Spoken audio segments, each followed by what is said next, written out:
দুষ্মন্ত ভাই, নাৱৰীয়া ককাই চাপৰিত। এতিয়া আমি যাম নাৱত। এতিয়া আমি নাৱত উঠিলো। দুষ্মন্ত দিয়া চলোৱা এতিয়া। তুলুং ভুতুঙত কৰ খেলা। জোতা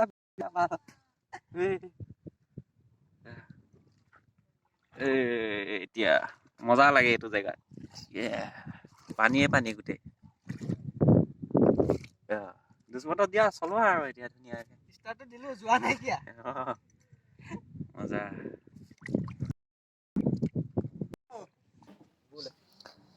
তো এতিয়া আমি যাবলৈ ওলাইছো এতিয়া বদতি ঘাটত। এতিয়া বদতি ঘাটৰ পৰা আমি যাম দেৰগাঁৱলৈ। দুষ্মন্ত ভাই ইয়ালৈকে আহিলে। দুষ্মন্ত ভাই মোক নাৱত উঠাই দিলে।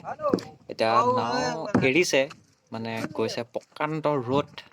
আৰু এইফালে দেখিছে সৰু নাও। অথনি যে আমি আছিলোঁ তাত, সেইখন আচলতে সৰু নাও ছাইডত ৰখাই থৈছিলে। আমি এনেই তাত উঠি পেলাই ফটো চটো অলপ মাৰিলোঁ। এয়া মানে এনেই নাৱত উঠি যোৱা 2-3 ঘণ্টা টাইম লাগে দেৰগাঁও পাবলৈ। তো নাৱত থকা সময়কণ টাইম পাছ কৰিবৰ কাৰণে এওঁলোকে তাছ খেলিছে। তো ব'লক আৰম্ভ কৰোঁ ভিডিঅ'টো। আচলতে নাৱৰ মাজত উঠি ভালেই লাগে, চাৰিওফালে পানী। আৰু সেই নাৱৰ পৰা পাৰ হৈ আহি এইটো হৈছে বালিত। বালি অলপ আছে, বালিৰ মাজৰে এতিয়া আমি পাৰ হৈ গৈ আছোঁ। বালিৰ পৰা এটা তলৰ বালি মানে কি, এটা আবেলি সময়ত চাৰিওফালে ধুনীয়া পৰিৱেশটো আচলতে বহুত ভাল লাগে। মাজুলীলৈ আহিলে আচলতে আমনি বোলা বস্তুটো নাহেই।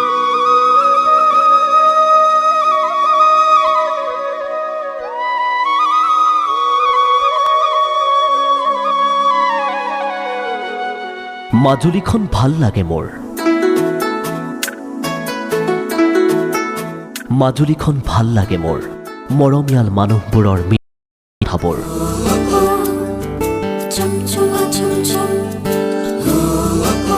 সেই মৰম আদৰ আজিও সজীৱ বুকুত। নাজানো মাজুলী বুলিলেই শিহৰণ জাগি উঠে।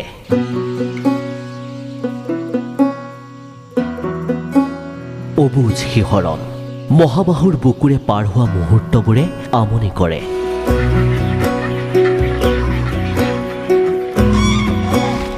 বৰলুইতৰ চাপৰিৰ কহুৱাই ৰিঙিয়াই মাতে, মাজুলীলৈ যাওঁ বলা।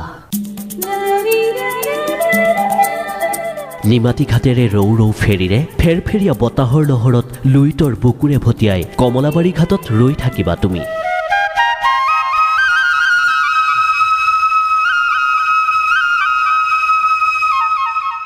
হালি জালি নাচি থকা কহুৱাৰ মাজত আকৌ কৰিম খোজৰ আখৰা। আউনীআটী সত্ৰৰ পীতাম্বৰদেৱ গোস্বামী প্ৰভুৰ আশীষ শিৰত লৈ